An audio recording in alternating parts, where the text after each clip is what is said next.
My name is Marshall Vian Summers, and I am presenting what I believe to be an important, what I call greater community awareness and understanding about the people of Earth and our presence in a greater community full of intelligent life, and what our emergence into that greater community will mean for us and can mean for us, both the opportunities and the hazards involved in perhaps the greatest event in human history.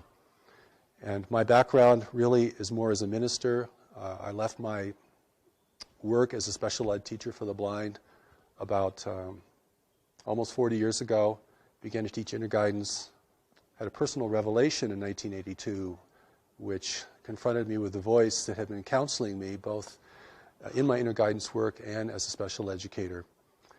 And that had a tremendous impact on altering the course of my life. And since then I have been receiving a vast body of teachings and insight, commentary called The New Message. It's a new message for humanity. And a big part of that has to do with our encounter with this greater community of intelligent life, because that has a lot to do with why we are all here in the world at this time. But we as terrestrial dwellers do not yet have the wisdom, or nor the perspective, nor the insight enough yet to be able to comprehend this greater community sufficiently so that we as the native peoples of the world do not make the kind of critical errors that the native peoples in the past have made regarding their first contacts with explorers from beyond.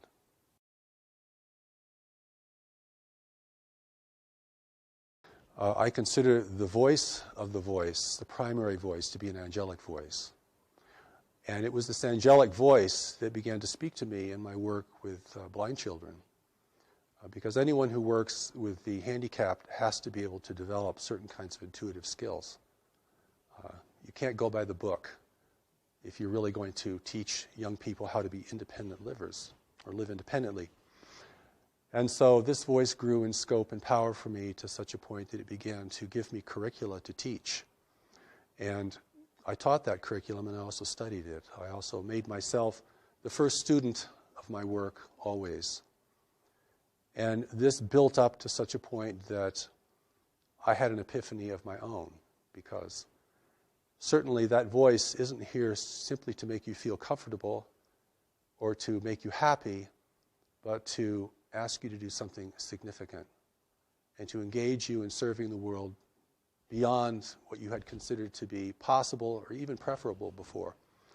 So this voice experience has grown into a major aspect of my life and certainly the source of my work. And it was this voice that asked me to receive the Allies of Humanity briefings from a group of observers, off-planet observers, who were witnessing the extraterrestrial intervention in our world and wanted to provide us wisdom about that intervention to equip us and forearm us and forewarn us of what that could mean for us. We have a real disadvantage in encountering this greater community, and so the Allies of Humanity briefings are here to impart greater community knowledge and wisdom to us so that we may have this contact experience from a position of power and authority and responsibility. But the angelic voice is the voice of the new message. It's the voice that has presented all of my writings, all of my recordings, and now is beginning to reach people in other countries and around the world. So it has been quite an inexplicable journey. So whenever anyone asks me about my life and how did you come into this, I'm always bewildered at how I'm going to answer such a thing. And I think you understand this, because anyone who is connected beneath the surface of the mind, what you could call the higher self or the deeper self, begins to live a much more inexplicable life. And I know many of your readers and viewers understand this and experience this, as do the people who are gathered here today. The Allies of Humanity briefings are briefings from an extraterrestrial source. It's an authentic off-planet communication that I was asked to receive. And I should mention that when I was asked to receive this, I was very resistant to it. I just did not want to get involved in this arena called the extraterrestrial presence in the world. But before, in 1996, I was preparing Greater Community Spirituality, which is a very core book to the New Message teachings. And of course, it deals a great deal with the greater community understanding God at the level of the greater community, understanding our association, our individual association with the universe full of intelligent life, what wisdom means there, the things that we do not yet understand in order to function there responsibly and effectively. And it was this voice that asked me to receive an off-planet source called the Allies of Humanity. And I finally relented because after a while, I mean, freedom is no choice in that sense. And that began the briefings, the transmission of the briefings. The first set of briefings happened in 2 stages over the course of 1 year, and the second set of briefings all happened within about just a few days. And the third set of briefings, which has not yet been published, most of it was received in 1 day, and then last February I received the final chapter to it. And there's a story behind the Allies which is pretty interesting because they're really operating as spies here in service to us because they represent free nations in our region of space. And freedom is rare in the universe, and particularly in our region of space. So we know from our worldly experience that free nations don't get along very well with unfree nations, and there's always a dissonance there and a difficulty. And so the world is now really being intervened by races who are here to take advantage of this world and of our position in this world. And the Allies' briefings warn us about this, that this is premature contact, that humanity is not ready for contact. We do not have the social cohesion, we do not have the worldly wisdom. We're not prepared for this kind of engagement with races who can be far more clever and effective than we are, and who can exert much more control over the mental environment, a reality that we're only just beginning to understand. And so the briefings are really here not only to warn us, but to encourage us. Because what I see in the world today is that individuals and groups of individuals are losing confidence, not only in themselves individually, but in human institutions, human leadership. And of course, we all have good reasons to doubt human leadership. But this erosion of confidence in ourselves and one another sets the stage for the kind of intervention that is occurring in the world today, which is not a military intervention. It's an intervention of persuasion and dissonance, and it's manifesting itself in different ways. And so it's very important for us, particularly for people who have a spiritual grounding, who are focused spiritually, because we can make some very critical mistakes in assuming that whatever happens to us is the right thing to happen to us. You've heard these kind of platitudes. We're right where we just need to be. God gives us whatever we need. We can handle whatever happens. These are the kind of ideas that can really get us in trouble in engaging with the complexity of life, even as it's manifesting in our world today. Well, I'll hold this in contrast to the experience of the angelic presence, which is a tremendous presence. In fact, for me, it was so tremendous that when I really was able to face it completely, it had a kind of devastating effect on my life. It wasn't a sweet and comforting kind of experience. It was more like being blasted by radiation, and it certainly created a shift in me. And so I hold that kind of experience, which is a tremendous experience presence, will fill the entire room. You can't think of anything else. You can't do anything else. I mean, it's overwhelming. And if you have not learned to recognize what it is, you might think it is a terrible thing that's happening to you. You might be terrified of it. So I've had a long runway in preparing to receive this kind of presence and to receive its communication. But the Allies, I did not meet them personally. They've never visited the planet. They've never been on the planet. And they make it very clear that the real allies of humanity are not here and will not come. And we can talk about why that is so from an ethical and practical standpoint. So my experience of the Allies was like hearing a voice on a very long distance call. No personality, no presence, something far, far away. Because they were far away. I mean, even positioned in our solar system discreetly as they were at the beginning, they were still very far away. And so this was a divine connection that is free of mechanical interference or interception. It is something we don't know how to create. I don't know if anyone knows how to create this. And so there could be no interference from the intervention itself and no interception. But for me, it was a very faint experience compared to the experience of the presence. So no dramatic meetings, didn't get on any spaceships, didn't travel around the galaxy. I didn't do anything like that. And yet the emphasis on my receiving this was so strong. And had that emphasis not been there, I'm sure I would have just dismissed it as an errant kind of experience or an annoyance or, no, I don't want to do that. But it proved to be very important, and I recorded it in my voice, and it was transcribed. But when I read the Allies of Humanity briefings, I know this is not coming from me. And I think especially notable in the Allies is the regard it has for humanity.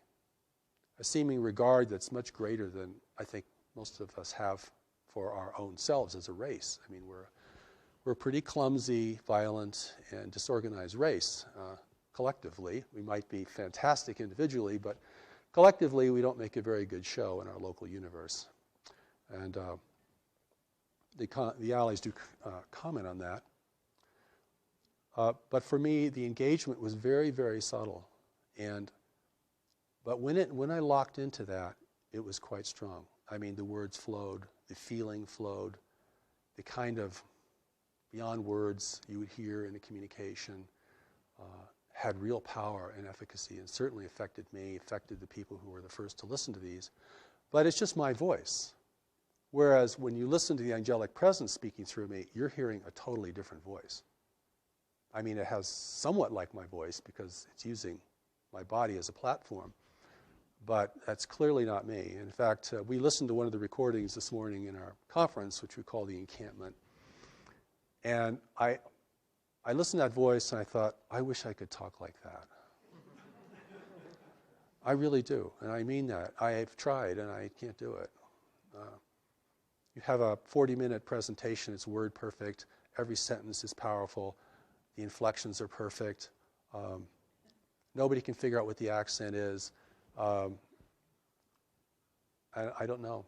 All I can say is I yield to that experience and to provide it to others and see if it is valuable for them. I hear it as a voice, and then that voice locks onto my voice, and then I can speak it and record it. It's way too fast for me to write. I've never been able to write these things down in the speed which they're given. Before I received the first set of briefings, I was kept up almost an entire weekend because I didn't really want to accept it, by this little voice saying, would you please receive us? Receive us. Receive us. And this was like a ringing in your ear. It was so continual. It's like a repeating message. But once I locked into the voice, I could speak it. And my inexplicable training has enabled me to do that.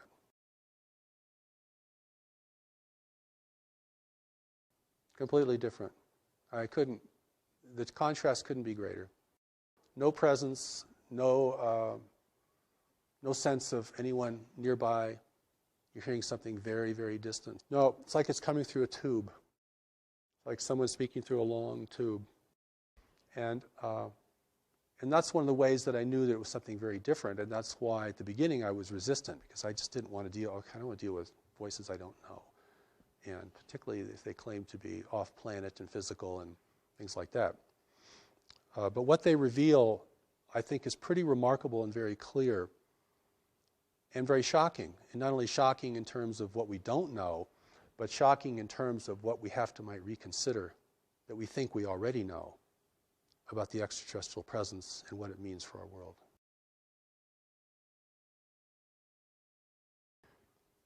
First, they want us to know that there are free races actually out in the universe. And that the universe is governed by nature and no one has been able to overcome nature. Now this is very important because we think technology has no end and that it can replace all the constraints of nature. And they make it very clear that The more advanced a race is technologically, the greater its need for resources. The more it has to be engaged in complex arenas of trade, the more it has to be uniform and undemocratic, and the more it's actually vulnerable to having access to what it needs from the greater community. And we live in a highly populated part of the universe where there is not a lot of frontier, where there are very strict rules of trade, a great deal of control over territory. It's not the Wild West out there, free for our taking. And war has been suppressed in this region of space. Conquest is suppressed. So if you want to gain influence over another world, you have to do it through other means. And the other means have been cultivated to a very high degree. And we're talking about persuasion and deception. Okay. And here we are, the native peoples of the world, thinking that we're in the center of the universe, that if anyone would come to visit us, they would come to help us, most naturally, because we are so important to the cosmos. And,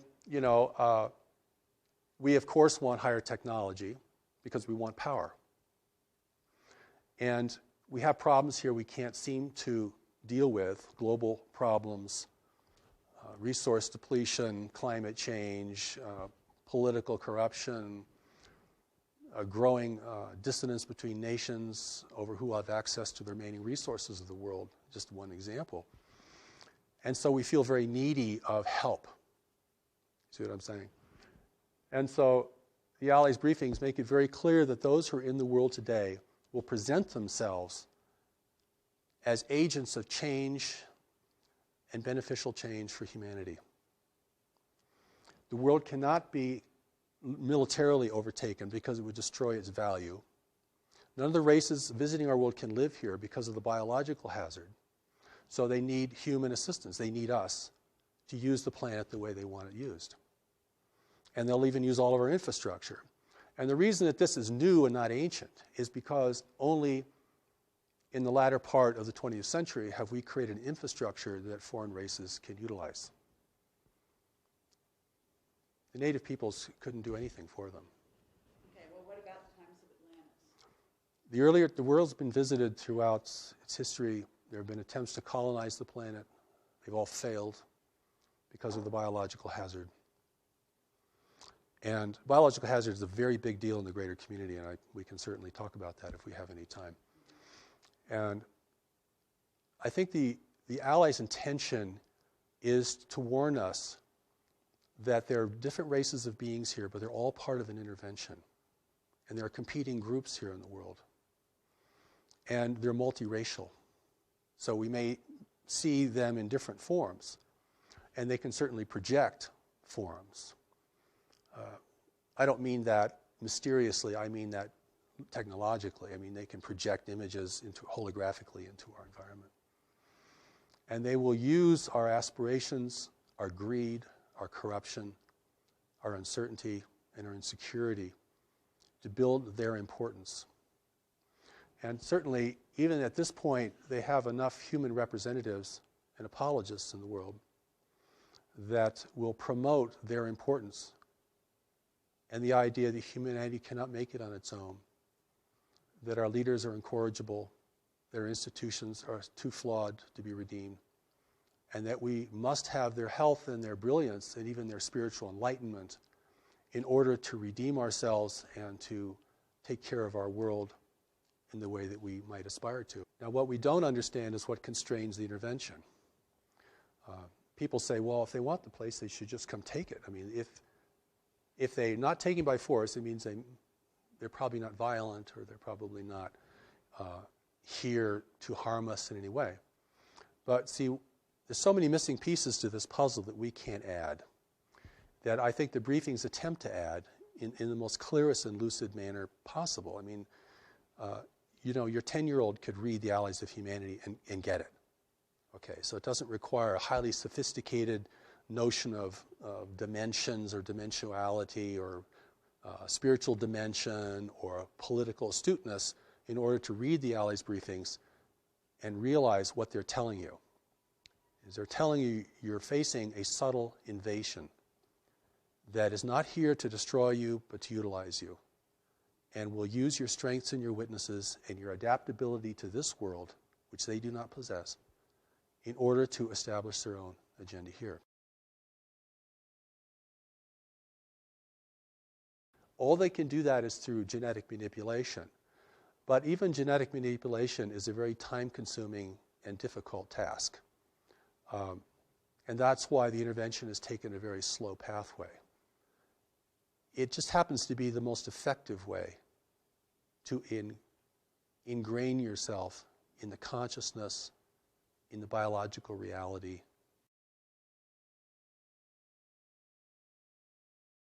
Well, first of all, there are no names given in the Allies' briefings. They do not describe where they're from because they want to protect their free worlds. They also do not describe in names the races who are here because it would be meaningless to us, or it could certainly generate a lot of fantasy and speculation. What is important to us is to know that those in our world today are resource explorers, and they are working beneath the rules or around the rules of engagement that are established in our region of space in order to have access to our world. If it appears to outside observers that their presence here is not resisted or denounced, then they have, within the rules of engagement in our region of space, they can be here without setting off alarms to their competitors or establishing official oversight problems. The official oversight is there's no government ruling the universe, but there are governments ruling trade. And trade rules everything for advanced nations that are interdependent with one another. And that is where the control is demonstrated.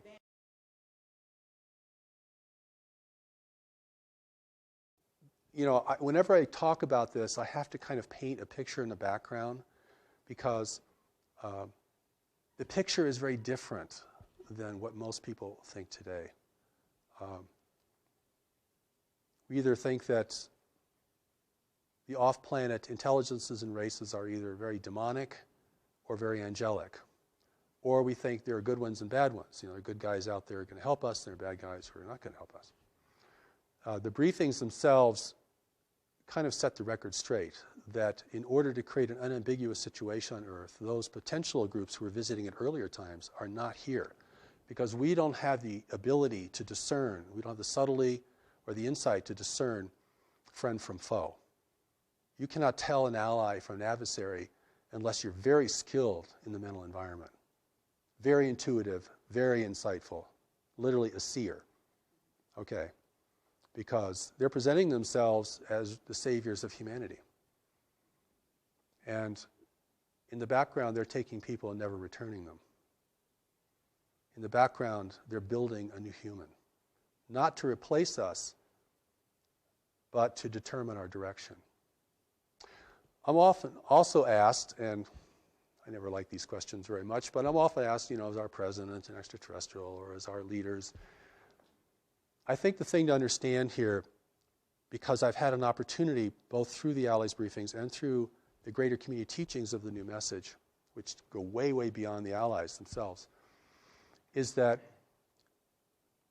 those individuals that are being prepared to be in the world are here to advise the leaders.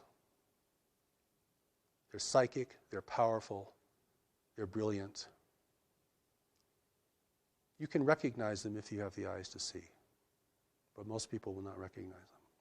They're not in positions of leadership, they're unaccountable to the public, you will rarely see them on camera. This is how an intelligent race gains ability and influence and control without the people knowing it.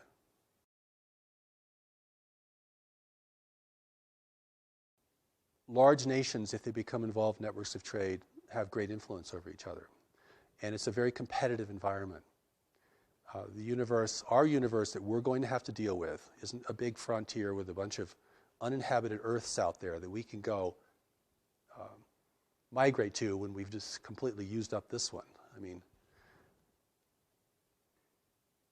And this reality is a very competitive reality. And so the skill in mental environment, the skill in persuasion, the skill of seers, the skill of things that we might hold to be very spiritual, but now have been used or are used in a very mundane and even invasive way, are used a great deal. I mean, once the rules are established, everyone figures out a way to get around them, or to skirt them, or to operate within them effectively. And of course, we're like the young child that goes into the big city. No, we don't know anything about the social reality, the political reality of that metropolis. And it's our naivete and our innocence that makes us probably endearing. I think you get this sense of endearment when you read the Alley's briefs. They think we're very sweet, actually. But they also indicate that you know some things we don't know that could destroy us. And not having any idea of what the reality is beyond our solar system is a tremendous disadvantage. So those forces in the world today are not, operating in a military sense, but they're infusing themselves into the hierarchies of religion, government, and probably even more specifically or more greatly in commerce. This is the complexity that gets really difficult because different nations have been contacted by different groups. And certainly I'll say a few things that might shed some light on this. One is, if you want to gain ascendancy in a world and have your presence be the most trusted presence, then you have to weaken the strongest nations. And one of the ways you weaken a strong nation is by engaging it in intractable conflicts. And then begin to erode the confidence of its people in that nation. This is very much about persuasion and acceptance, okay? I make this emphasis about war because our whole orientation to space is war. Star Trek, Star Wars, War of the Worlds. This is where we're coming from as a people. We think the universe is just another big battleground between empires and freedom fighters and all this kind of stuff, which is a total projection of, our reality here on Earth. But the truth is, we're facing a non-human universe. And that alone is enough to give people chills. We're facing a universe that does not value human values. But we're also facing a universe that, like every other creature, requires resources to live, has to deal with competition, has to deal with provision, has to coexist with others. So our emergence into the greater community is an emergence into a much more sophisticated and complex environment. And we're going to emerge into this greater community because we can't stop. It's happening, not because we're going out and finding out what's out there, but because what's out there is coming here. Not all of what's out there, but some of it. The briefings also indicate that there are very few worlds in the universe who know of our existence. Because those who do know keep it a secret. Fewer competitors. It's in this is the Alley's briefings talk about this, as well as the New Message Greater Community teachings, is that we're following a very normal path of self-destruction, that most races that become technologically endowed begin to outstrip their world's resources and are usually engaged in the greater community not because of their explorations, but because the greater community arrives, offering gifts with its secret plans. And that's how that is the inducement. The inducement is not just to be a conquered people, because we'd resist. And if we resist, they couldn't function here, and they destroy the value of this world. But if we can submit, and if our desires and our ambitions can be enticed, then that's the best weapon there is to make the enemy drop their weapons and join you according to the engagement that you present.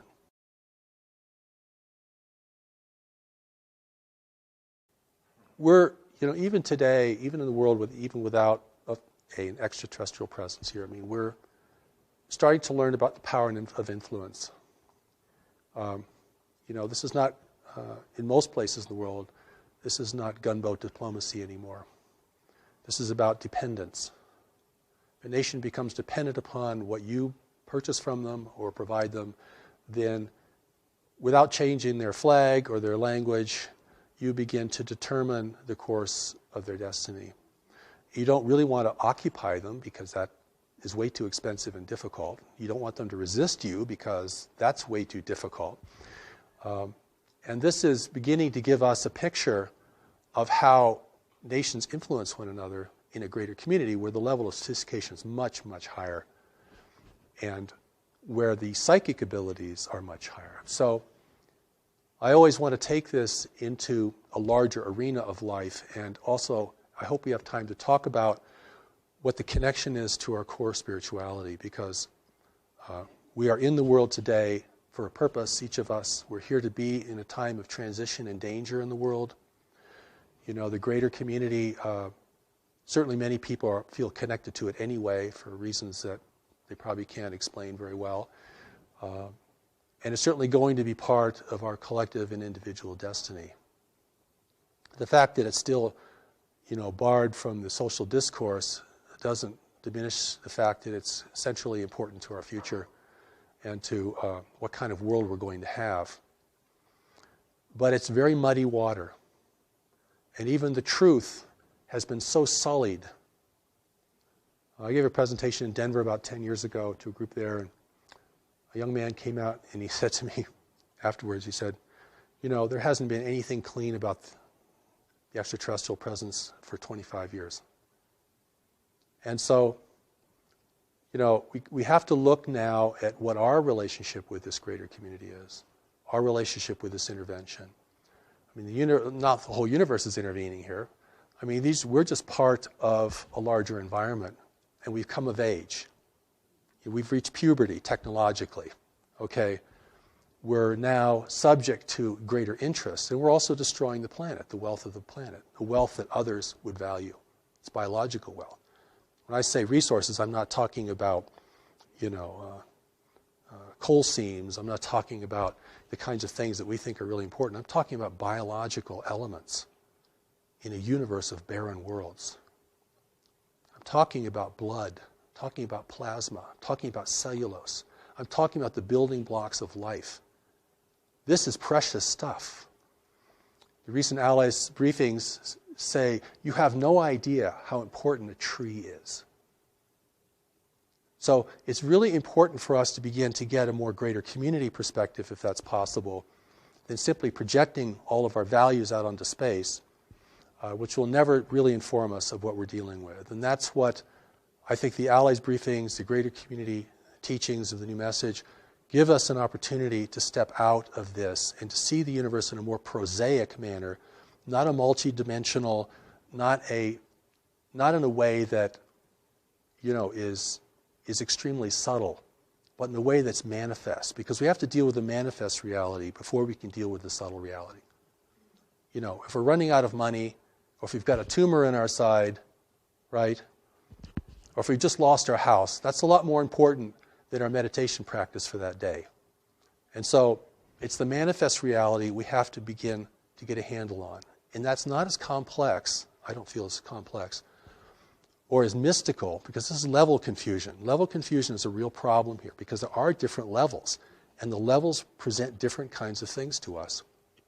But if we miss the fundamental level, that we're the native peoples of the world, encountering resource explorers that we know nothing about, whose intentions are never revealed, whose activities are surreptitious, whose impact upon people is generally destructive and manipulative, then we have to deal with it at that level primarily if we're going to be a free race in the future.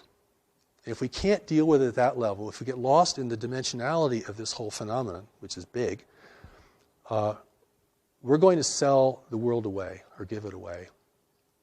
And we're going to do that. It won't be taken from us. That's the difference. You see, this is where human responsibility or ability to respond becomes critical. In the New Message teachings, one of the important things about greater community spirituality of the universe, is this reality of knowledge. Because, and I'm going to use this word in a different way. I'm not talking about information or book learning or what we learned in high school or the university. I'm going to talk about knowledge as a deeper mind. We can call it higher self, Christ self, Buddha self, whatever. This mind operates beneath the surface of our worldly mind, our intellect, which is pretty much totally conditioned. I mean, you're never going to totally recondition your personal mind. I mean, it is thinking how culture thinks. It is thinking according to our biological and social realities. It can think better, and it can be valuable, but it is very, very ingrained. Excuse me. And I want to take knowledge out of the religious realm, if I can, or the high spiritual realm, because there's so many things associated with it, and bring it down into a kind of a consciousness baseline. This is the well of what you know and can know, and your ability to know. This is the part of you that's still connected to God. It's not the part of you that's living a soul journeying through manifest reality. This is the part of you that didn't leave, that isn't journeying through manifest reality, or it's going with you, but it's not on that journey. This is the only part of us that cannot be manipulated by any worldly, extraterrestrial, interdimensional, anything. And this is important because this is the source of our strength and our integrity and our ability to see. If that does not become the emphasis of an evolving humanity, then we will be seduced en masse. And we'll be seduced in a way we never thought we'd be seduced. And how we'll be seduced is being offered what we want, which is the most deceptive form of seduction there is. Beauty, wealth, and power is part of that, certainly. And we're very primed for it. I mean, as the world becomes more disorderly, as resource depletion continues, as nations become more fractious with one another, and we're entirely able to make our own war, by the way. We don't need any help from beyond to do that. We're very good at that. We've been doing that for a long time, and nobody has to teach us anything about that. But the wars that we become engaged with, particularly in larger powers, do have a purpose for the intervention. If the only nations that could really rally the world are weakened sufficiently through intractable conflicts, and if the two or three strongest nations of the world are repitched in opposition to each other, or that's fortified, there will never be a consensus here. And that doesn't take as much intervention as you might think. Because everything that happens that we do is a result of our decision making. And what influences our decision making is what informs our decisions. And this is where the power of knowledge becomes centrally important. And this is where our spirituality isn't just a wondrous place to be, or a place to escape into, or a coping mechanism for dealing with a harsh and incomprehensible world, but becomes the traction for really being powerful here. And insightful, and beyond persuasion.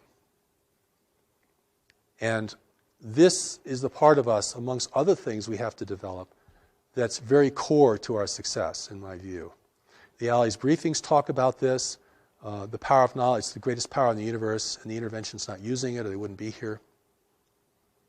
At that level, you can see this clearly. This is not a mystery. I've gone to conferences that said, this is not a mystery. And everyone's like, what? Because keeping it a mystery is part of the deception. We're going to keep this so inexplicable, and we'll never get it, and it's magnificent. It keeps the adventure going. Like, this is an adventure in consciousness, to study these things. That's one line of thought. So when I've gone to speak to groups of people and presented the Allies briefings in as gentle and compassionate way I can, I mean, the resistance is tremendous, because it's like I'm taking people's parade away from them. I'm taking their lollipop away from them. I'm depriving them of this really exciting thing that's going on and turning it into just another damn thing we have to deal with in life.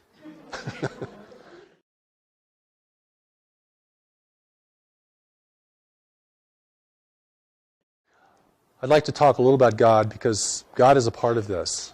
And we are spiritual beings with a spiritual origin and spiritual destiny. And I think our spirituality is actually one of the core strengths of humanity in a universe of highly technological and secular worlds, which predominate in our region of space. We do not need to look for other races to spiritually enlighten us. We actually have the materials to do that ourselves, and have actually done fairly well in keeping the mystery alive here, where it's died in many, many other places. When I talk about God, I'm not talking about our various belief system in ultimate power. And of course, whenever the word God is mentioned, people run into all their dissonance about religion and all issues about religion and organized religion and so forth, except to say that the thing that is going to enable humanity to enter into this greater community as a free and self-determined race is going to have a lot to do with our spirituality.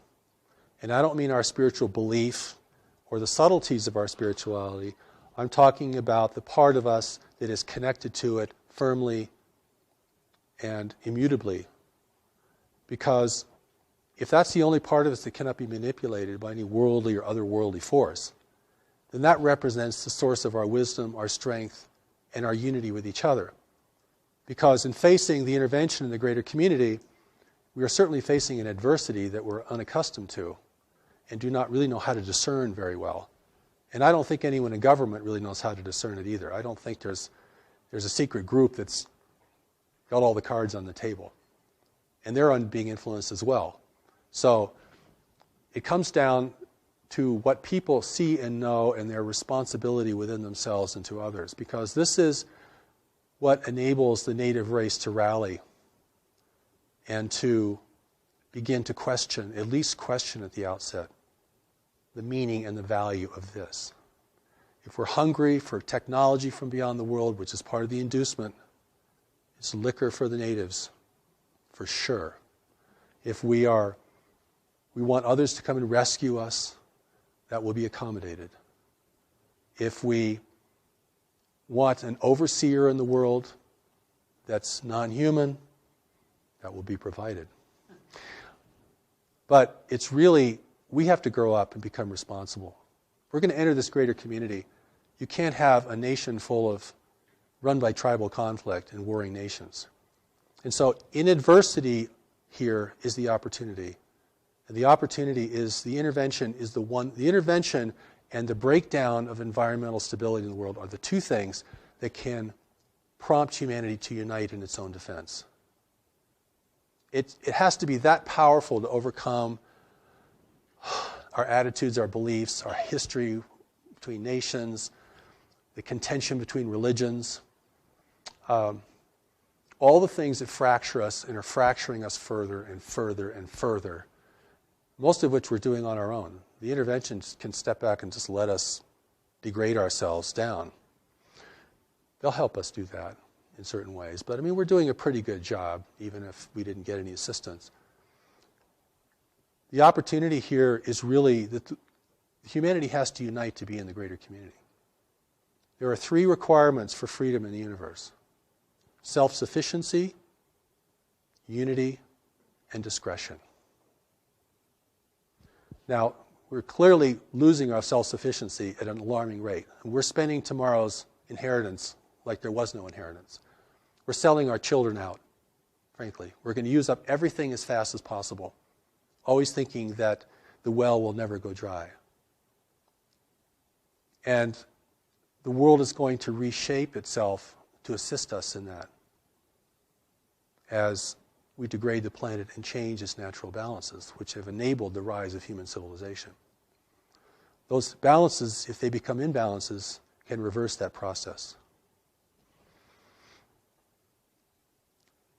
We have to become united, not that we're all clones of each other or we all live under one flag, but the cooperation is, united we survive the greater community, divided we fall to it, eventually. And the third is discretion. We're broadcasting out into space our wars, our foolishness, our comedies, our tragedies, everything. Discrete observer may never understand our nature, but they can certainly understand our tendencies and behavior. That will have to stop. Free nations do not broadcast, except to each other in ways that are very safely encoded. The price of freedom in the universe is unity, self-sufficiency, and discretion. If we require other nations to provide our core resources here, human freedom will be lost. I don't care what your political persuasion is, what country you come from, what your religious belief is, what inner voices you listen to. That's the name of the game. I mean, I've spoken to conspiracy groups before, and human unity is just a big flag. It's the red flag. When I talk about unity, I'm talking about responsible management of the planet and cessation of human conflict. Not just purely for moral or ethical reasons, but for really practical reasons. I mean, we're going to have to protect the arable land of the world. We're going to have to protect fresh water and renew fresh water. We're going to have to do all this stuff, or we are not going to have a future, or not a desirable one, certainly. And that is part of the reason the intervention's here.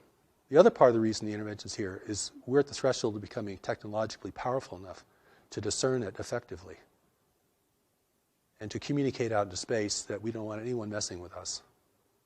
Stay away, please. We're not ready. We'll let you know when we're ready.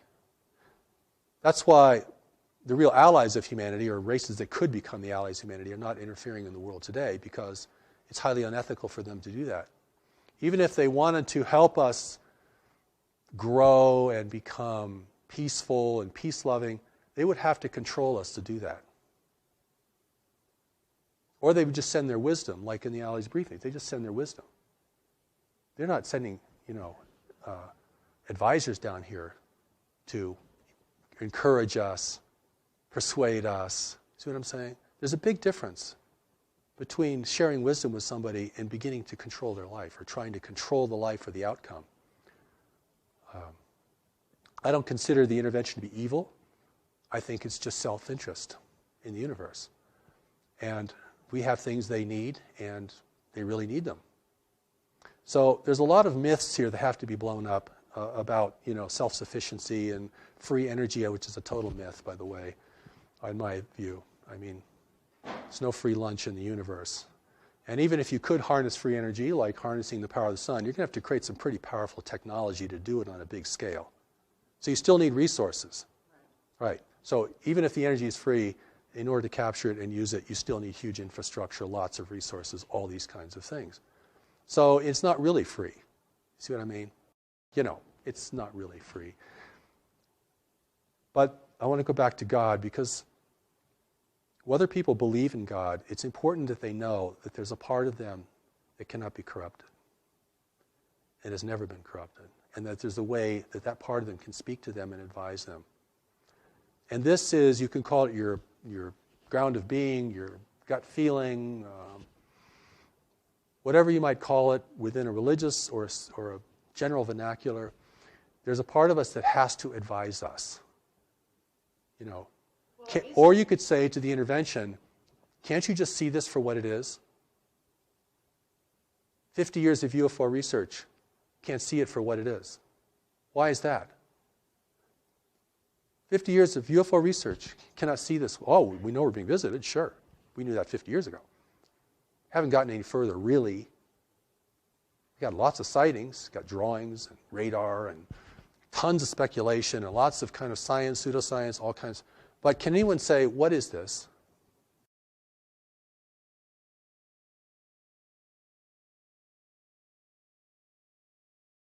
In the way that my understanding has evolved and what's been presented to me over these many years is that don't usually use the word soul very much. I describe it more as there's a part of us that's still connected to God, that's very wise and looks on everything with much greater discernment and depth. There's a part of us that is disconnected from God, and we live in the part most of the time that is disconnected. And that's almost the price of being in the world.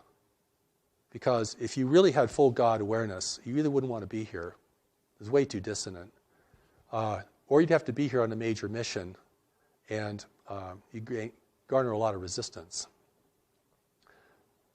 And that, in that sense, that's enough. If you know that a part of you is wise and a part of you is not wise. and you can distinguish that on an increasing basis in your own experience, then whatever your religious affiliation or belief or ideology might be, you can relate to this. I mean, people know what I'm talking about. You know, when I've gone to foreign countries and talked about the intervention, oh, they know, no problem getting that.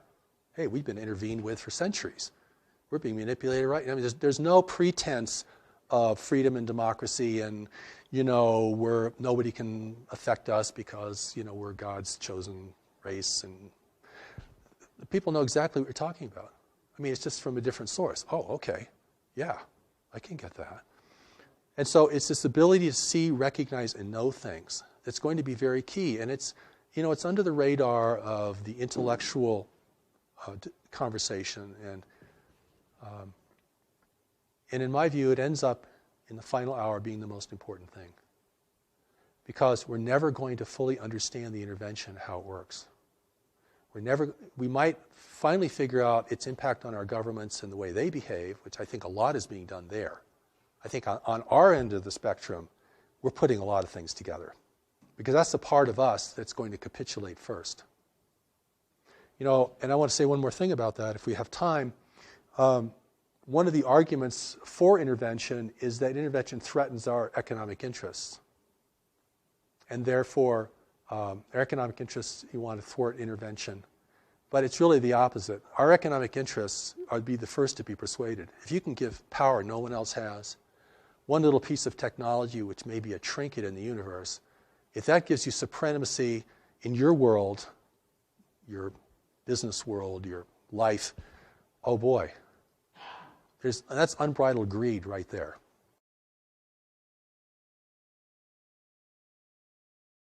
Well, I don't think it's a done deal because there are elements in our government. This is what the Allies talk about. They don't really talk about our government because they don't really know much about our government, except that we transmit everything. Even the government transmissions can be, somebody could sit out there and read just our entire script, you know what I'm saying? There are factions within our government that are aware of the intervention, support it, and there are factions that resist it. So this becomes very complex. I mean, when we talk about they've all been bought off, no. Has the government's all been bought off? No. The situation is much more fluid than that. Okay. Or it is a done deal. And we're just, you know, underlings that are just going to complain and revolt and, you know, make a lot of noise and nothing's going to happen. The situation, the outcome has not been determined. And this is very important. Otherwise, you're really going to disempower people. And it's a very complex situation because we're talking about influence permeating lots of parts of our life and in ways that we are beginning to understand. The other part of this equation is the intervention itself. What guides it, what restrains it, what it can and cannot do, how it has to behave here because it's being watched by other nations. And so, if it appears, like I said before, if it appears that we are at least tolerating its presence, if it appears that we're accepting and benefiting its presence, then it looks like we are granting them permission to do whatever they want to do here. I mean, if there's appearance of resistance here, opposition and resistance, that's powerful. Even if it comes from, you know, the public. See what I'm saying? We don't know who's a white hat and who isn't a white hat in the government. And certain people certainly are, we can suspect in other ways, but it's what are we going to do? What are you going to do? In your position, you have influence and can present many things to many people. What can I do? What can the people in this room do? What can anybody do? I mean, the first thing I think we have to do is begin to recognize this reality is occurring and that we have a responsibility to deal with it. If we think it's all going to be our government that's going to negotiate the outcome, we've already seceded our personal responsibility, regardless of the makeup of the government. I mean, the government may be more diluted than we are and much more influenced. And so, and that is, this is a real power to the people kind of message, you see. And I mean, even if you broadcast on shortwave out in the universe, you know, we don't want intervention. We don't welcome intervention. You know, anything, any demonstration of resistance. You know, I've been invited to speak at conferences, and I'll go to these conferences. I'm the only person who questions the extraterrestrial motivation. Everyone else is completely sold on it. It's groovy, at least some of them are good.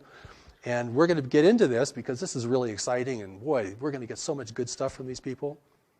But we know as human beings that if you want something from someone, you can never discern them. You want something from the intervention? You've already given your power away. You're going to be blind because of what you want, or what you think you need, or what you think only they can give you.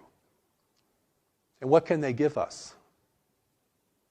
They're not going to give us real technology. We turn into weaponry and probably, destroy the infrastructure of the world. They're not going to give us spiritual wisdom, or we wouldn't want intervention. They're not going to give us, high integrity, because if we had high integrity, we'd realize we're being messed with and we want everyone out of here. You all go home, please. We're not ready for you. We'll let you know when we're ready. When we establish our own rules of engagement in this planet and our own ethics of contact, then we will see who amongst you we want to communicate with. That's from a position of power and authority. Listen, the Japanese kept the Europeans out for 200 years. And how they did it was they burned every ship that entered their region. Not very nice. But the message got pretty clear. And after a while, the ships stopped coming, right?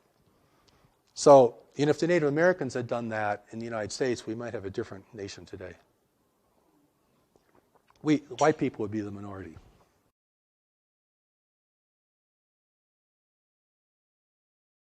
I would say that we can be ready, and we're not quite ready.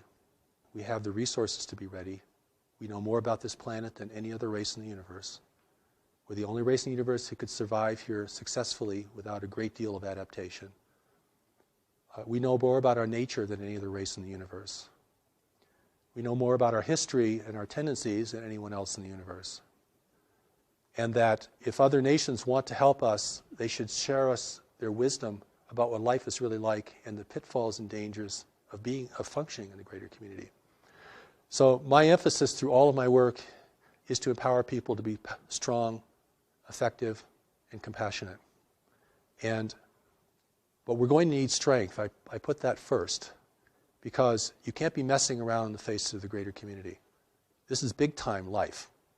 And we're still in a very adolescent phase collectively as a race. I mean, we're still very indulgent and foolish, and we're not responsible to the future. We're not saving resources for the third generation out. I mean, we're using up everything. So I think the change in that is a change, not just a change of understanding, but a change of heart, to realize we are the stewards of this planet. If we want to continue to be the stewards of this planet, individually we're going to have to learn some new things.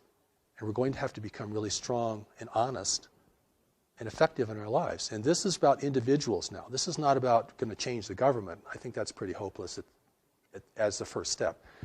We're not going to get them to divulge their information, because if they ever do, it probably wouldn't be whole or complete anyway. But we do need to learn about the greater community itself. We do need to learn about our personal strengths and responsibilities. We certainly all have to get our own house in order, personally, individually. And that's kind of that's a great starting place, of course. But, humanity can never give up. And the intervention is either here to win us over or discourage us from resisting. That's the power of persuasion. And I look around, I see, many people are on a downward spiral. They're losing heart, they're losing faith, they don't know how to handle their life.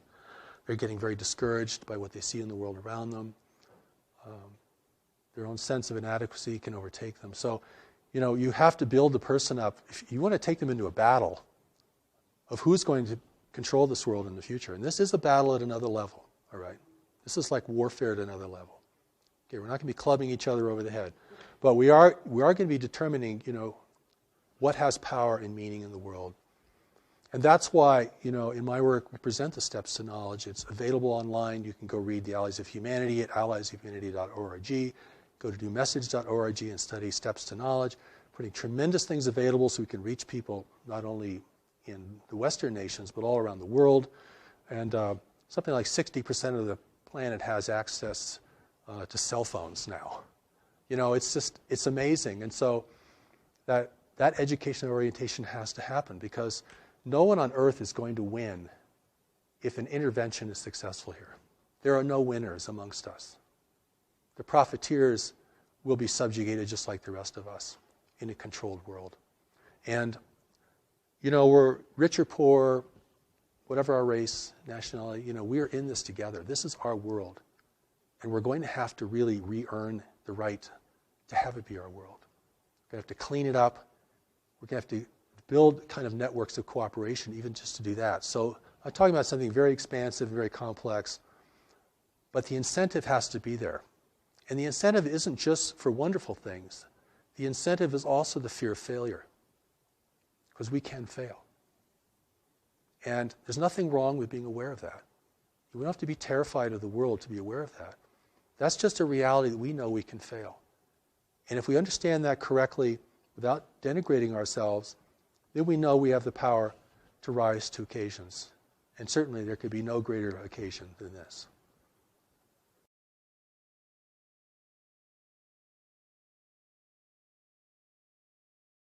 The Allies of Humanity briefings are at alliesofhumanity.org. We're a nonprofit organization. And the first Allies set of briefings is up there for everyone to read. It's also available in ebook now. And the second Allies briefing is in print. The third Allies briefing we hope to publish next year.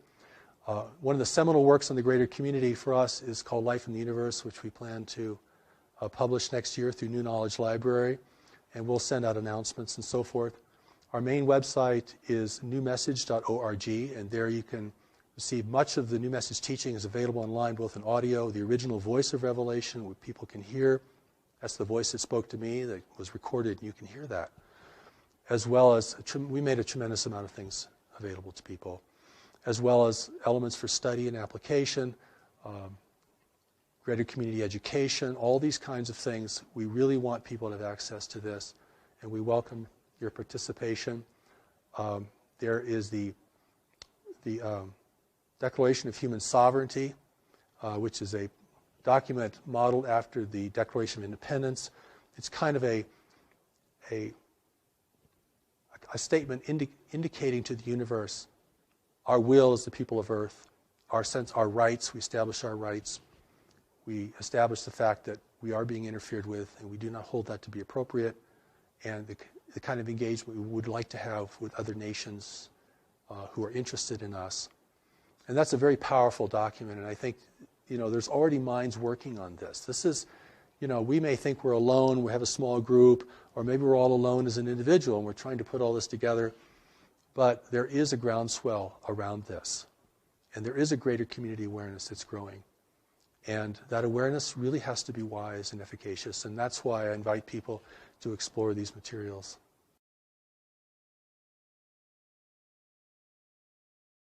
I'll deal with the prosaic first, and the things that we can all touch upon is the fact that food, water, and energy are declining resources in the world, and will be increasingly so. And those things, which seem the most ordinary kinds of things, may in the end prove the most difficult for us. Certainly, earthquake activity is increasing. Volcanic activity seems to be increasing, from my understanding. And but I think the thing that's going to create tension between nations and in communities and within our own personal lives is going to be really the fundamentals. And the fact that when you look out on these beautiful mountains here, and I don't know if your camera can take any of that in, you're going to look at a dying forest. That's a dying forest out there, beginning to die. That's because the planetary climate has changed only 1 degree Fahrenheit. That is enough to unleash forces that I'm not sure anyone could foresee. Maybe people did foresee that in the western United States alone, we've lost 40 million acres of trees from a very slight variation in our climate alone. That and the availability of water, clean water, the growing aridity of the world, particularly in highly populated areas such as Africa, the Sahel, the Middle East, Southeast Asia is having a critical water problem.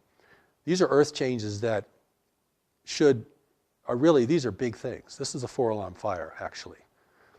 The other background things of increasing volcanic or seismic activity is going to have its impact as well.